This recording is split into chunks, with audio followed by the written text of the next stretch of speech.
Hi, this is Shadi, and today we are discussing a very interesting topic, and that is self-defense, dangerous techniques, and also the man known as Mikinosuke Kawaishi. Mikinosuke Kawaishi is considered second generation Kodokan. He was born in 1899 and passed away in 1969. He is credited for bringing judo to France, and also from France propagated throughout Europe. So he is credited for a lot of things, especially the the colored belt system, which is we have today. Before, it was kind of like the Aikikai of today of Aikido. You have the white belt and goes straight into black belt. And Kawaishi made the colored belt system of yellow, orange, green, blue, brown, and getting to Dan phases. So today I'm gonna discuss something that is found in his books. He has actually several books like My Method of Judo, My Method of Self-Defense, and also the Katas of Judo. And I'm gonna discuss particularly, I'm not gonna talk about leg locks. I believe I already talked about it in older videos, but today I'm gonna talk about something not very much discussed. We often talk about leg grabs and leg locks being banned, and the whole bandwagon of complaints. But today I'm gonna talk about a series of techniques that even far more dangerous, and I don't know if they're also permitted in jiu-jitsu, or some of them, or even in MMA. And I'm gonna talk about the Kubi Kansetsu Waza, which is neck locks techniques.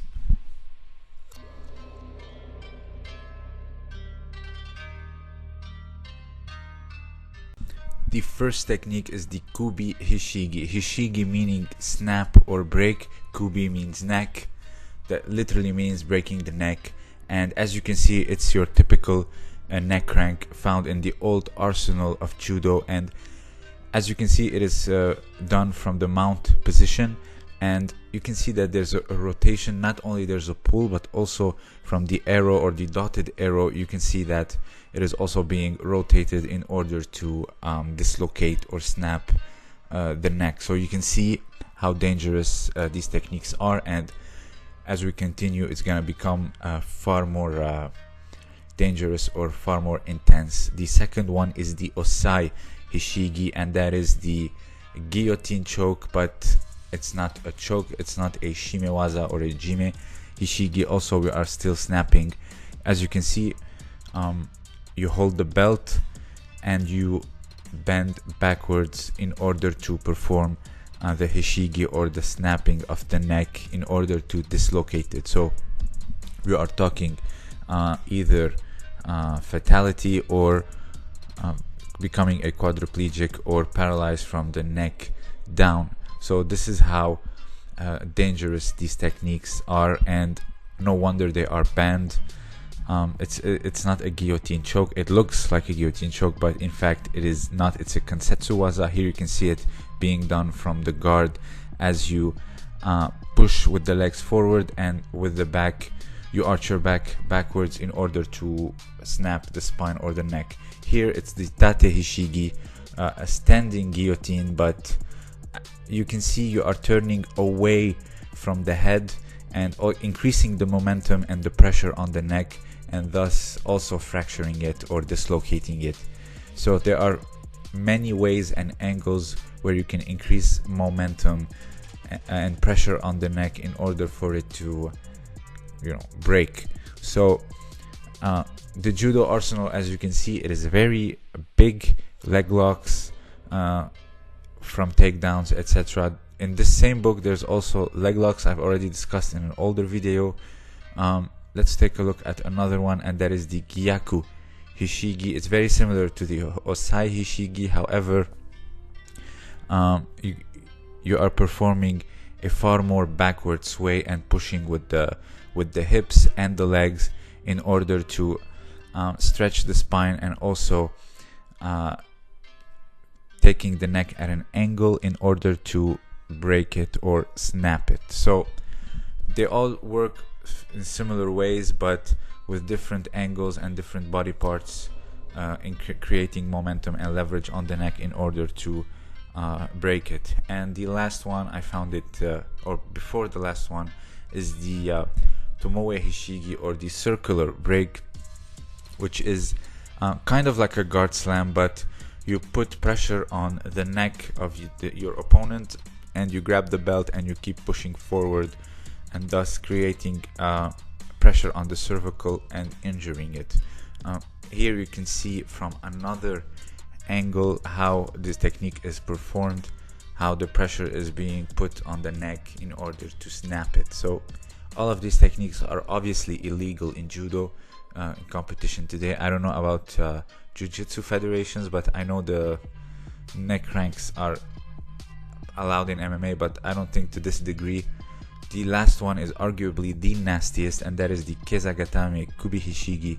It's like the scarf fold of judo, the traditional pin, but you rotate the neck and also putting pressure on it with your entire body weight, and thus injuring it or permanently injuring it.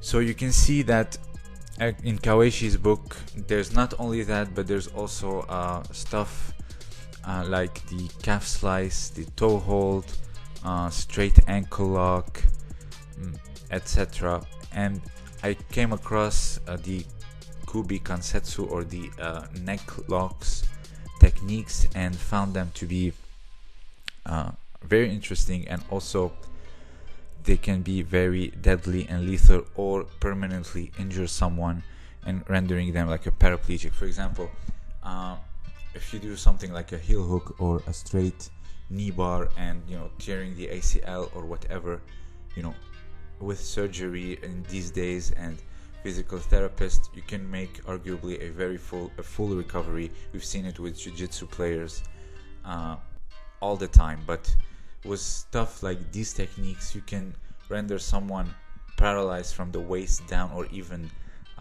dead, and there's no coming back from that. So I understand why they're banned. The severity of these techniques is quite intense, so I would argue that let's leave them illegal, teach them for the police or the army, because we don't need them in competition. We have a lot of locks and chokes that do just fine. For example, even in self-defense, I don't need to pull like a nasty heel hook. I can simply just armbar or triangle someone, or put them in a udegarami or a kimura, and that alone is very sufficient to do enough damage. So even if leg locks are banned, I'm good, I can do without. So this is an interesting thing to look back on.